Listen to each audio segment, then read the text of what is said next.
Hello, my name is Luke George and I am having conversations with courageous educators. Today's special guest is passionate about teaching well-being.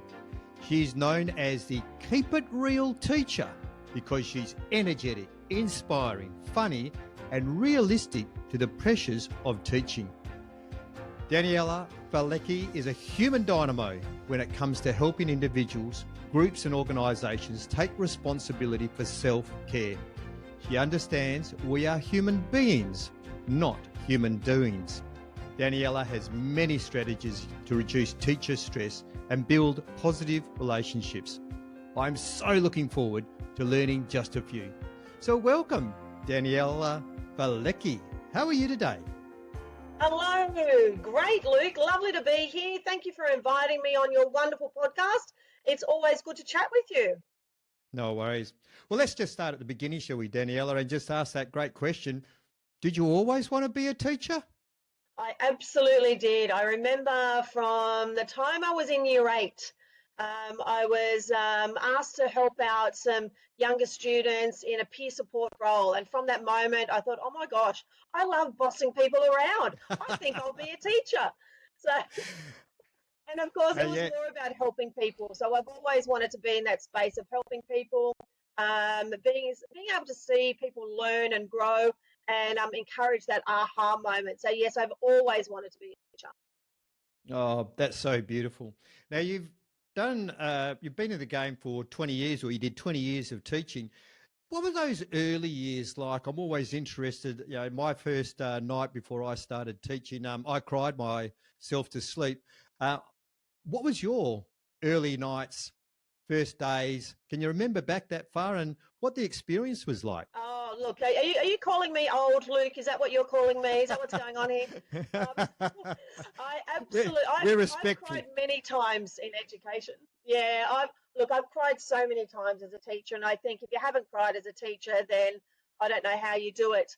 And certainly in my first years of teaching, I mean, when I was teaching before social media. I was teaching before there was an internet, and the world is so different today. But what's not different is the high demands, the high compliance, the complicated student demands, and so on.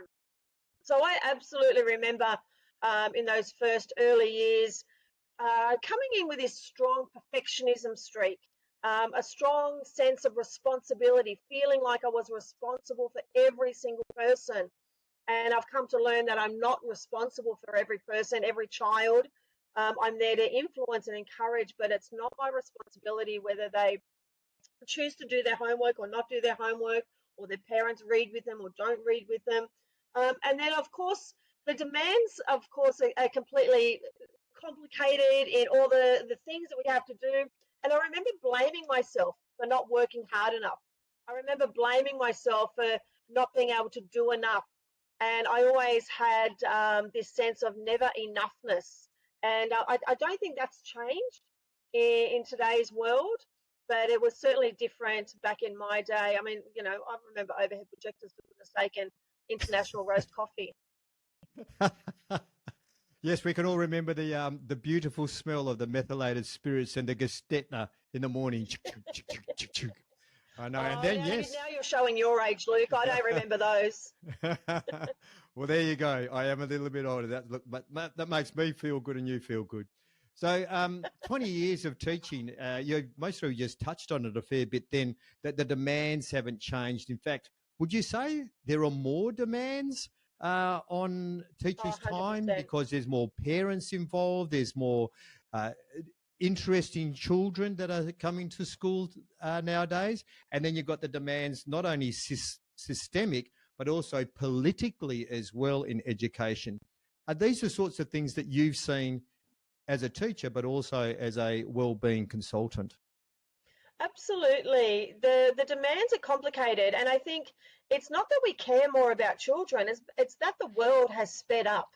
And if you look at the pace of change, the pace of learning, the fact that learning has changed, where we store knowledge has changed. I mean, 20 years ago, I used to know all my family and close friends' phone numbers off by heart. These days, I'm lucky if I know my own phone number and I know no others. These days, we don't have to store knowledge. We can Google knowledge. We don't have to remember facts. We can Google that. And we're Mm. moving into an AI revolution. So the world is speeding up very fast. And what that does for us as knowledge workers, as educators, it only increases our own level of anxiety, feeling like we have to be ahead of the game so often. And the reality is we can't be ahead of the game, and we need to take that pressure off ourselves, feeling like we have to be ahead of the game. And instead, what we need to do is have that self-compassion, that human-centered focus on ourselves and the human-centered focus on others, and grow with people, not for people. And so it's a real shift in the narrative. It's a real shift in the way that we think. It's a shift in the way that we feel. And it needs to be a shift in the way that we behave as educators as well. Not because it's about blame, not because there's anything wrong, but because we want to empower ourselves and take the pressure off ourselves, feeling like we have to have all the answers and feeling like we have all the responsibility. Yeah, well, it's 100%, 100%. And in my introduction, you've always talked about us being human beings and not human doings. And your introduction just then was really coming back to that we're humans, and it's about human connection, human growth. And we're going to get into a bit more of that as we go down, get deeper into this podcast. Now, I'd like us to go all the way back into a time with your head in your hands. You were crying. It was just at the end of your tether. Let's just go back into that Yeah. space, because I believe, and maybe I'm incorrect, is that might have been a turning point where you moved from teaching into another career. Let's go back into that little bit of space and then tell us what happened next after that.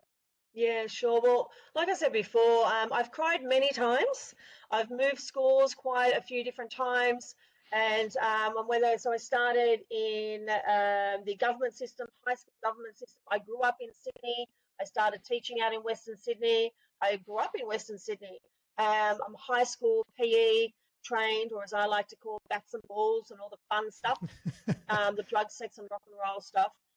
And so working in that high school space, and then after working with the department or the government system for 10 years, I moved into the independent space, and then I was working in the Catholic space, and then as a consultant, a wellbeing consultant specialising in teacher wellbeing for the last 10 years.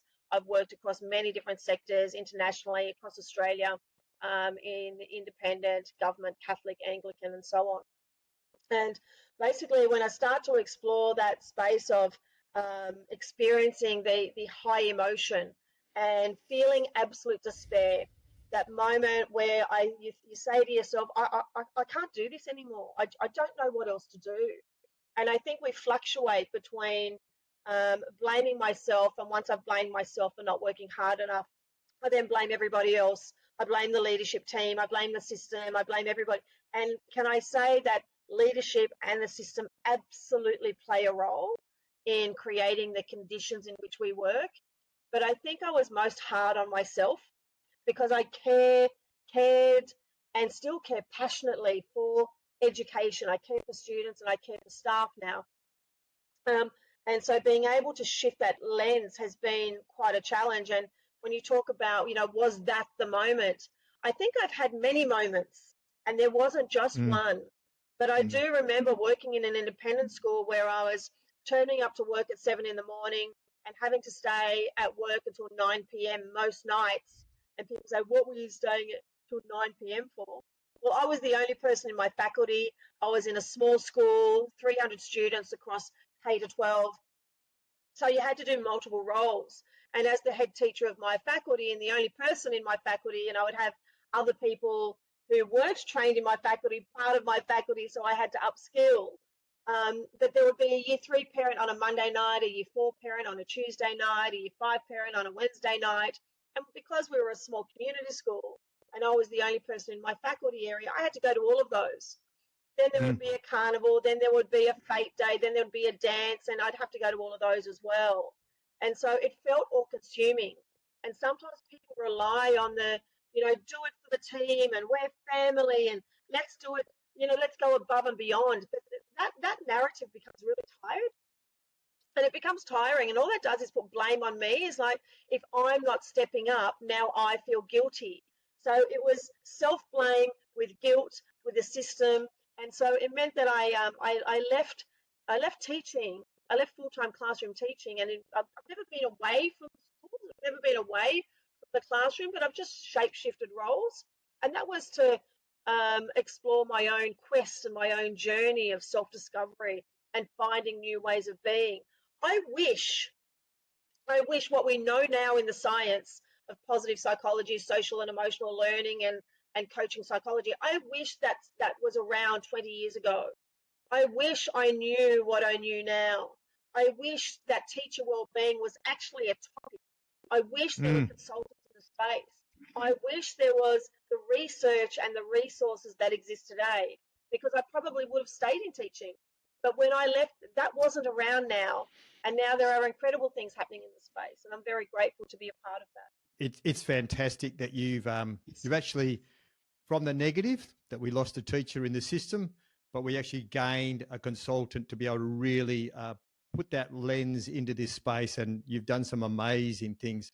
Now, you've just touched a little bit in that narrative that you were just speaking about in regards to whose responsibility is wellbeing.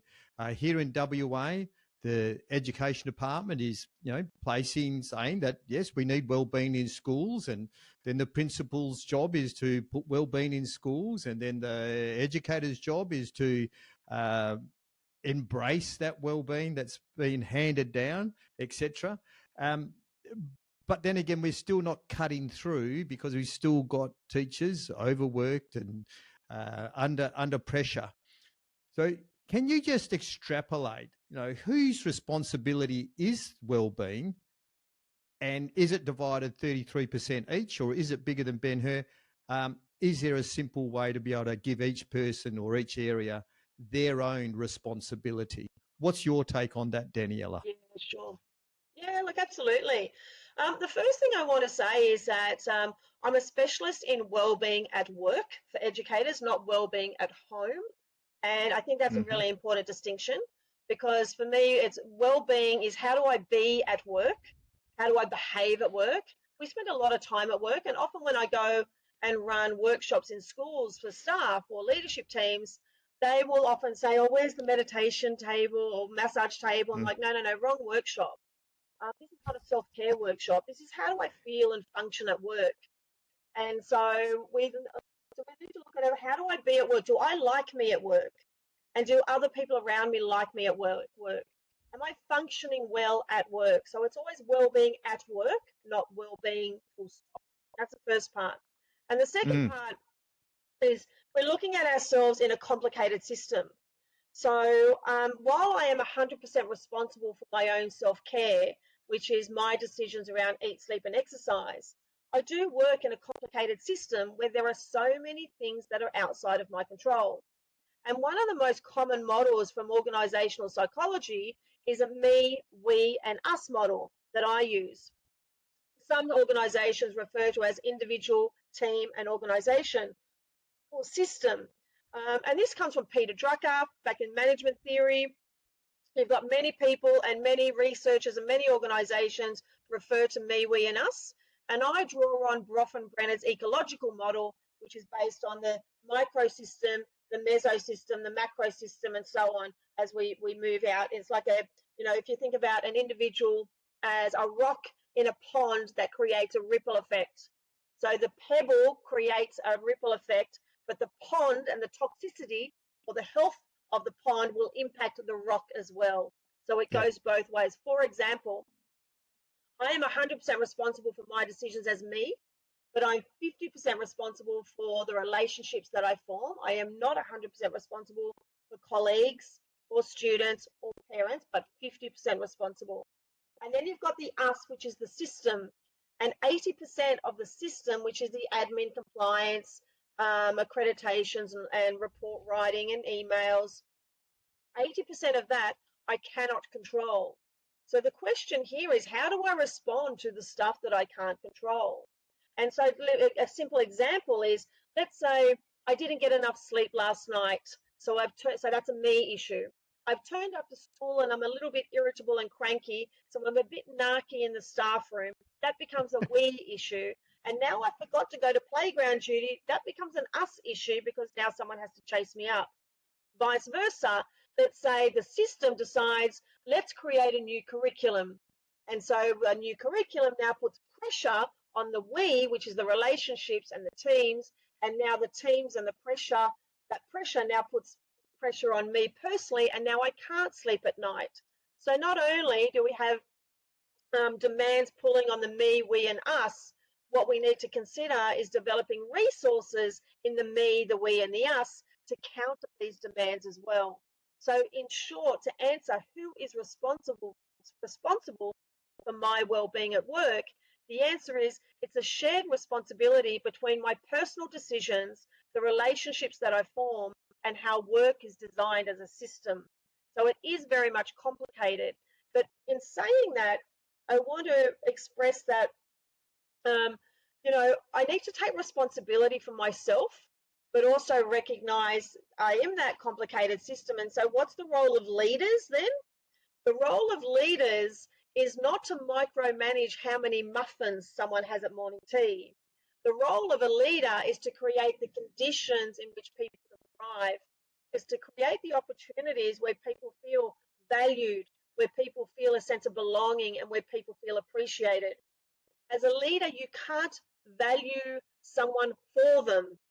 I can tell someone I value them, but if they don't believe it, I can't do it for them. But what I can is I can create the conditions and create that environment, if you like, create the environment in the pond so that the pebble does feel like it has a sense of belonging in that space. Just a beautiful picture. I just saw all of that, and I'm glad well, not glad, but I can really understand where people just put it's the system. That's the reason. It's the leader. It's the reason.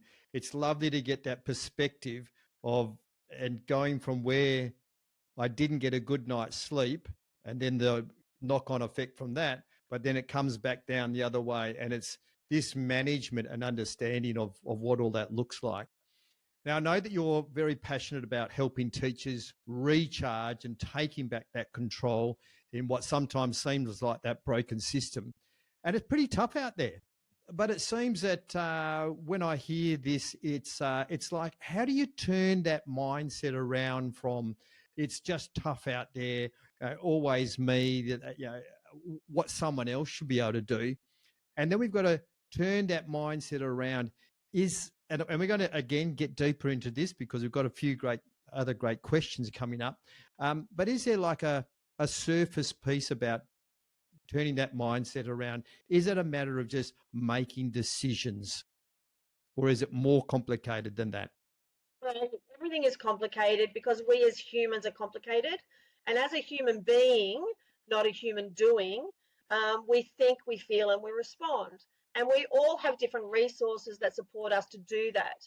But if I was going to give you 3 keys that I use in my sessions with schools to unlock these resources, I call them the 3 M's of resilience. And the first one is mindset. So shifting mindset. And the way we shift mindset is we need to be asking better questions or different questions. And so I created a lot of card decks, and you can find those card decks on the website teacher-wellbeing.com.au. And they're about conversation starters, and they're about shifting that narrative in the staff room, or shifting the narrative in meetings, because we're really good at having conversations about stress and exhaustion, but we're not very good at having conversations about our well-being. They are different conversations. And just as health is not the absence of disease, well-being is not the absence of stress. So they're different conversations. For example, it could be week 8, 9, and 10 of term. And in weeks 8, 9, and 10 of any term, we're tired and we're exhausted. And that's the constant narrative. But what I do is I like to ask another question, say, well, why are we tired, stressed, and exhausted? And the answer is because we've been doing phenomenal work and having a massive impact on the young people around us and supporting the colleagues and the parents and the whole school community. So we need to be shifting that conversation to say, let's celebrate the impact and that this tiredness and exhaustion that we're experiencing is worth it to a degree. And so it's a very different conversation. So that's the first one, which is shift mindset, ask better questions, and start focusing what I can control, not what I can't control. The second one is to boost mood. So the second M is mood. Why is that important? Because we desperately want to feel valued and appreciated. But when I ask people, what are you proud of achieving today? They find it very difficult to answer. And I say, what are you proud of? And people say, oh, I'm proud of year 3 or I'm proud of year 11. I say, no. What are you proud of as an individual? People go, oh, I say, no, I don't. You answer it. And they find it quite challenging. The challenge here is we don't know how to value ourselves. We're so outward focused that we don't put that lens in. And so one of the questions we could ask ourselves on a daily basis is, what am I proud of achieving today? So that's the boost mood. And the third one is build momentum. So the third M is momentum. And we know one-off stuff doesn't work. For example, going to the gym in February is not going to help you in November. Having your staff meeting or your well-being day in week 7 doesn't help you in week 3.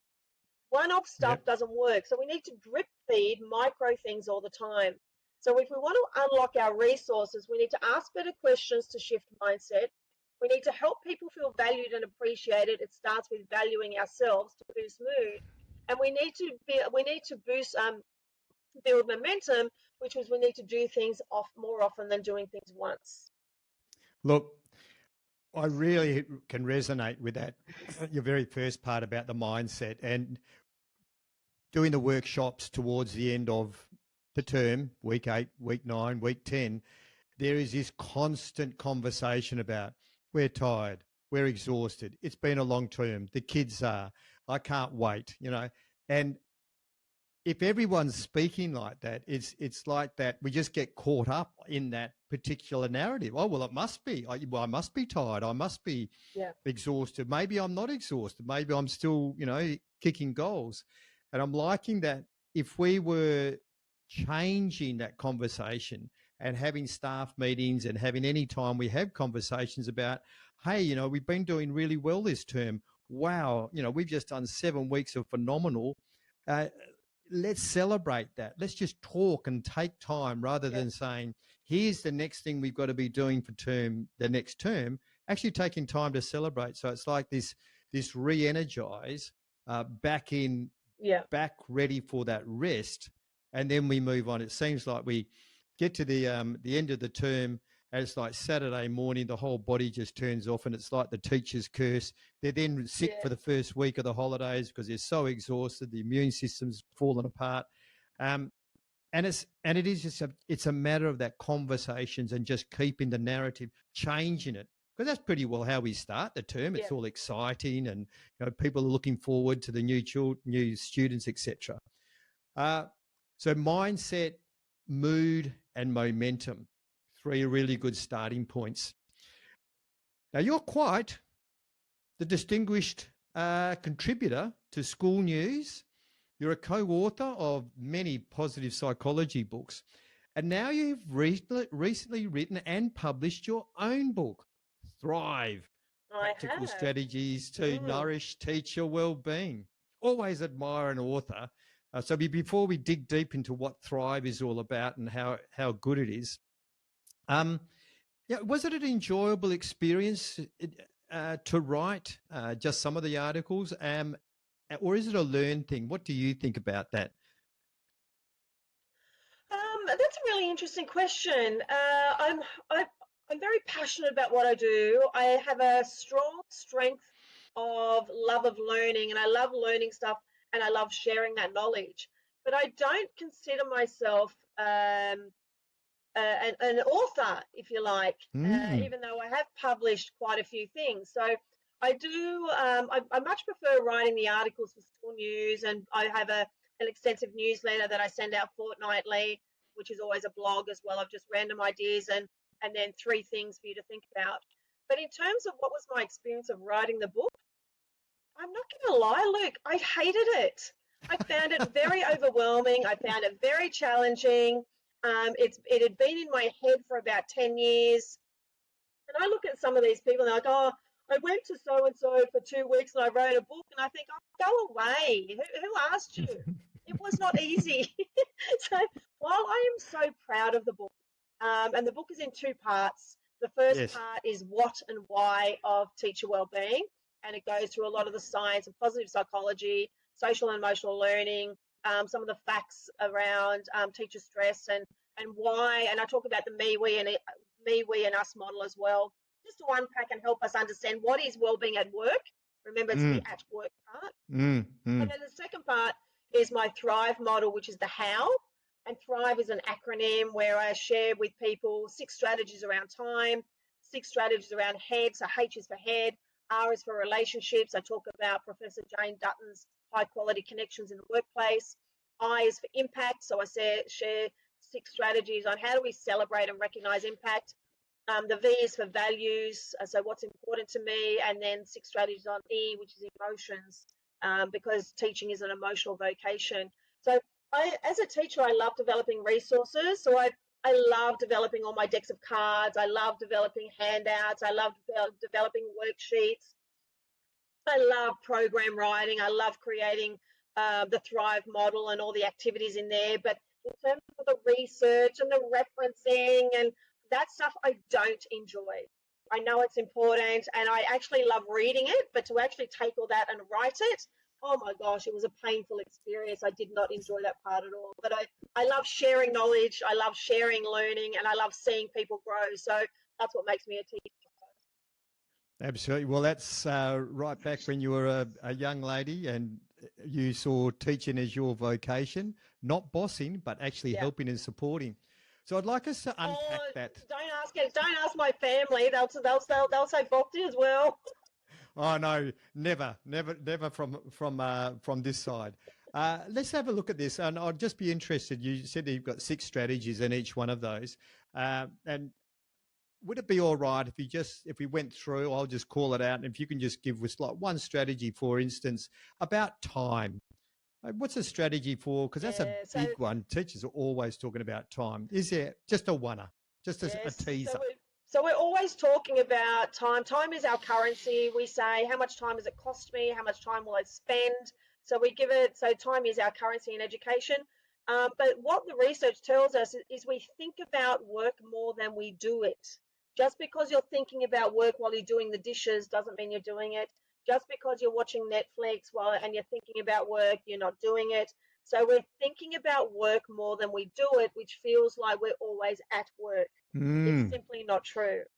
So while there is a lot to do, one of the things you can do is do what I call a time audit. So you can say, look, whatever time you get up, let's say you get up at 6 a.m. and then in every half an hour blocks, I mean, you can do 15 minutes if you want to, but in half an hour blocks, just take a little bit of an audit of how do I spend my day? Where am I actually spending my time? So half an hour travel, half an hour breakfast.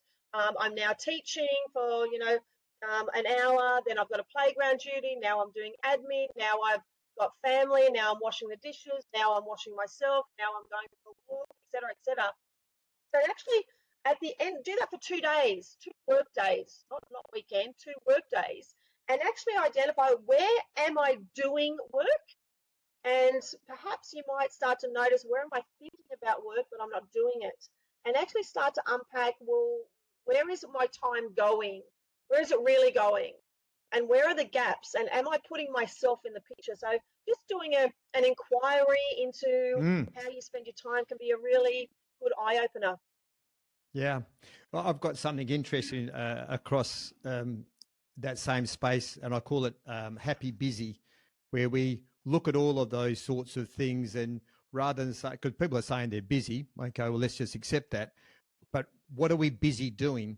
And when we break it down, there's what I call my green zone, which is busy doing things that are energetic, like walking, exercising, meeting people. And then there's that yellow zone of contribution, talking with people, and they're actually good things. And of course, then you've got that red zone of the administration, where you just got to get in and do it. And then there's that part of blue being preparation and getting excited about all these great things. So I'm loving the way that we think about time, and I'm loving the way that you just said we spend a lot of time thinking about our jobs, but how much time do we actually spend doing it? All right. What about let's just leave head and let's go straight into relationships, because I know you're very, very interested in that whole idea of connection and how we're missing out on connection, and it seems to be dropping a little bit. I know that loneliness is actually on the increase, a report that's just come out from Gallup, and that's not a good thing. Loneliness, there's got plenty of people around us, and I've got 25,000 likes on my social media. How could I be lonely? So let's look at a bit of relationships. What do you think, Daniela? What's the strategy in that in the workspace? It's really interesting in schools. Yeah, because in schools we tend to live in our silos. So if you're in a primary school, you tend to live in your classroom, and if you're in a high school, you live in your faculty. And we don't often step out of that. And one of the things we can do is to recognize that we're all in the same storm, just in different boats.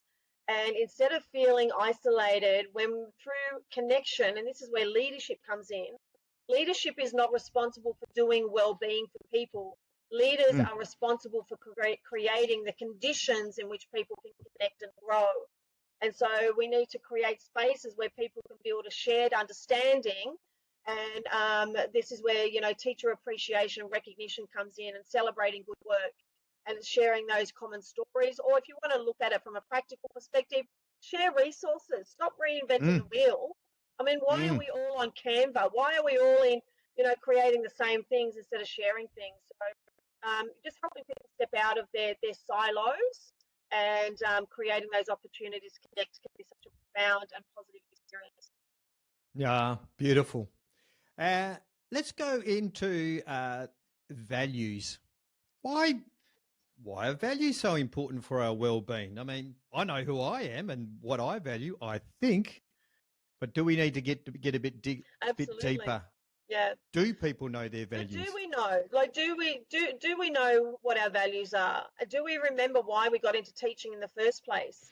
I mean, I don't know of any teacher that got into teaching to fill in an Excel spreadsheet, or who said, I can't wait to be cynical in the staff room.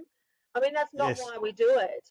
We go into teaching to make a contribution, but what happens is we get caught up in the busyness and we lose a connection with ourselves and our purpose.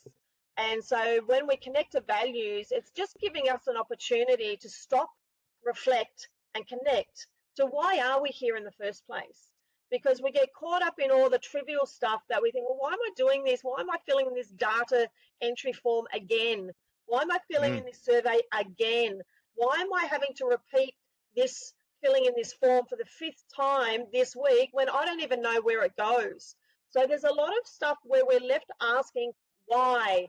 Why are we doing this? And instead of looking outside of us to say, well, why is this happening? It doesn't make sense to me. Why don't we turn that lens inside and say, well, why am I here and why am I contributing in this particular way? And what outcome am I looking for and what impact am I having, whether that be positive or negative? So just taking that moment to actually stop and reflect is something that we don't do enough because we get caught up in the busyness. But when we do, it can be quite eye-opening for ourselves as well. Yeah. And on that note, emotions. Now, emotions are just amazing things. I always call them, they're the data, not the direction. But I'd love to hear your side of the equation on emotions. It's a big part. It's the last bit of thrive, the E. So E for emotions. What's going on there, and what's the strategy, how we can utilize emotions for our well-being? One of the first things we could actually do is to build our emotional literacy. Where there's more words in the English language than happy, sad, good, bad, and there's more words than exhaustion, stress, and overwhelm. And when I go into schools and I ask educators, what does well-being mean? They say, oh, happy. What don't you want? Exhaustion. What do you want? Oh, no, I don't know. You need to use your words. And so there's, in the book, I talk about Plutchik's Wheel of Emotions and the fact that you've got, basic emotions, then they move through to move through in terms of intensity. So, you've got anger, then rage, you've got love, then contentment. And I like to talk about emotions as energy. So if you look at the word emotion, and you write that down, and then you put a line after the E, and what you have is you have energy in motion, emotion. So emotions aren't good or bad, they're just energy. No. And if well-being at work equals energy, then how can I manage my energy? And emotions are, as you say, signposts to my energy. For example, love or excitement is high energy. Contentment is low energy. Anger is high energy. Sadness is low energy. So they're not good and bad emotions, they're just energy.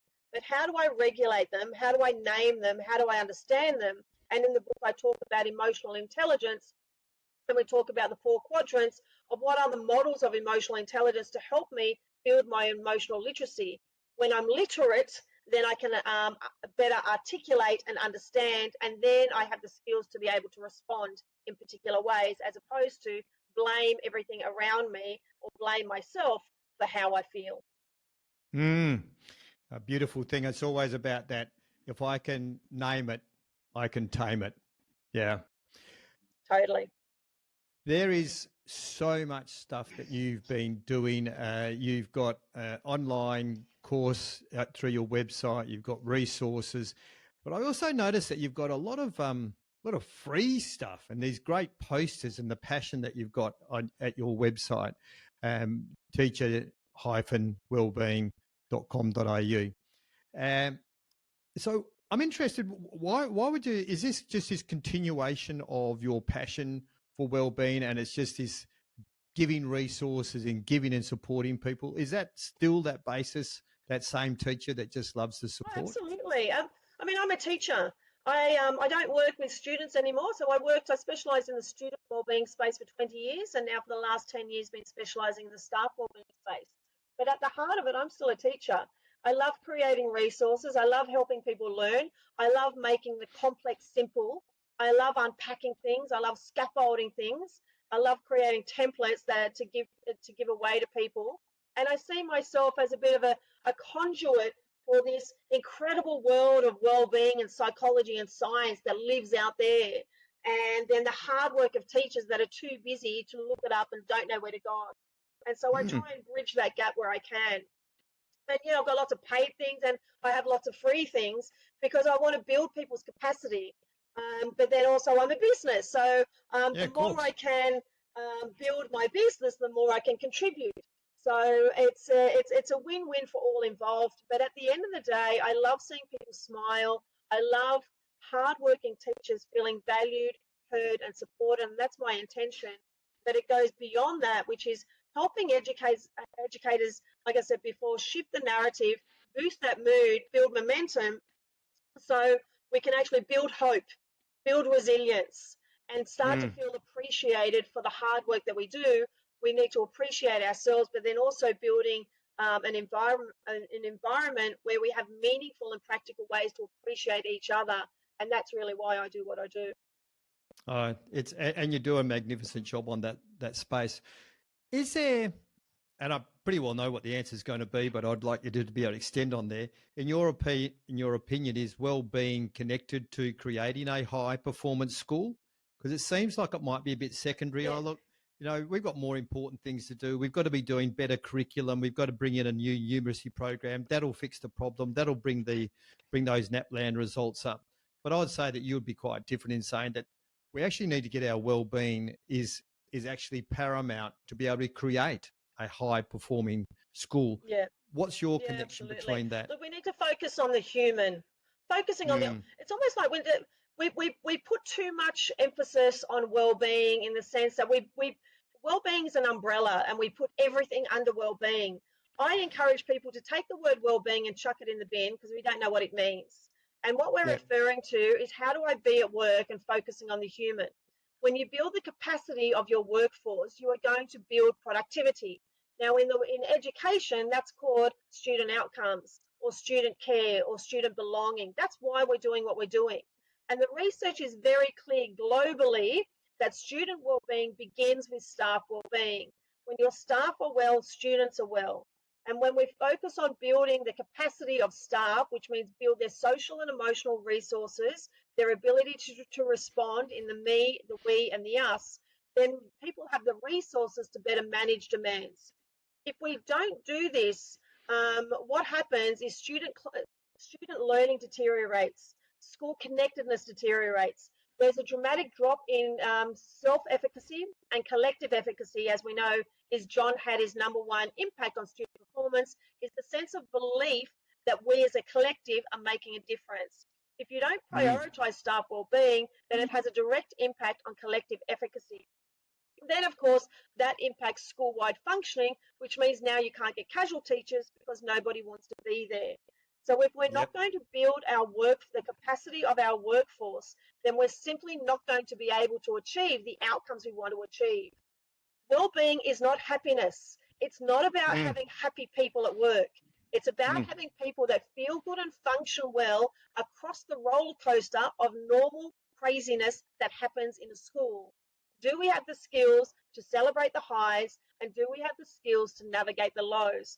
When we build the capacity of staff to do so, the whole school as an ecosystem, as a pond benefits. And we do that one person at a time and by creating a system of relationships and then a system of how we design work. Yeah. So where's your happy place then, Daniela? I mean, you're in that scope, you live and breathe well-being. So how do you refill your cup? How do you find your happy place, and where might that be? A little insight into that space.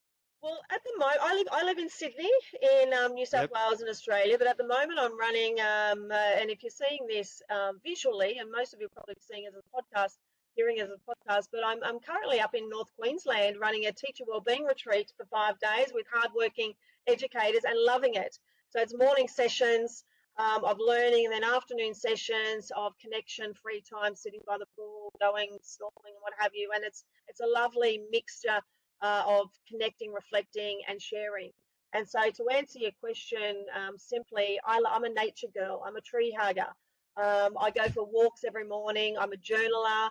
I meditate for 5 minutes a day when I can, where I can. But it's very important for me. When I move my body, I move my mind. And then also, I work with a lot of people. I do a lot of travel. And for me, having downtime is very important, which means not peopling. So it means hanging out with the trees because they don't talk back. And so I love the sharing. I get energized through teaching. I get energized through seeing people learn. And then I get energized by stepping away from that and being in nature in silence and listening to waves and trees and wind and birds and listening to music that has no words. So they're part of my recharge activities. Beautiful.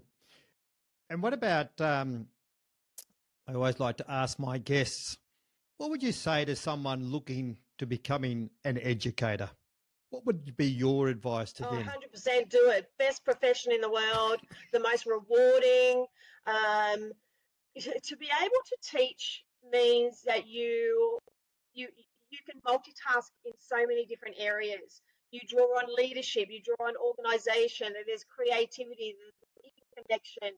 But it's also the greatest personal development experience you'll ever do because you learn so much about yourself. And if you don't love it, you can't do it. And if you don't grow, you leave because you can't handle it. Because we have to grow, we have to learn, and we have to contribute.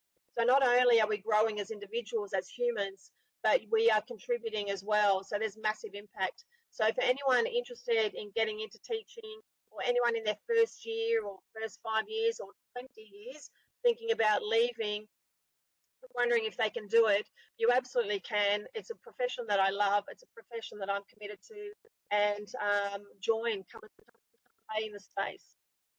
Beautiful. We can speak for hours about well-being, and even though that's under an umbrella, and I'm going to throw that in the bin, but it's one word that people seem to be able to resonate with. But look, I thank you very much for your time, Daniela. It's absolutely been magnificent. There's so many things that have come through my mind. And we all your links, etc., will be on the bottom of the podcast and at the bottom of the YouTube. Wonderful. And we will speak to you later, and you continue to enjoy your time at Port Douglas. Thank you very much. Appreciate it. Pleasure. Thanks, Luke. Thanks, everybody.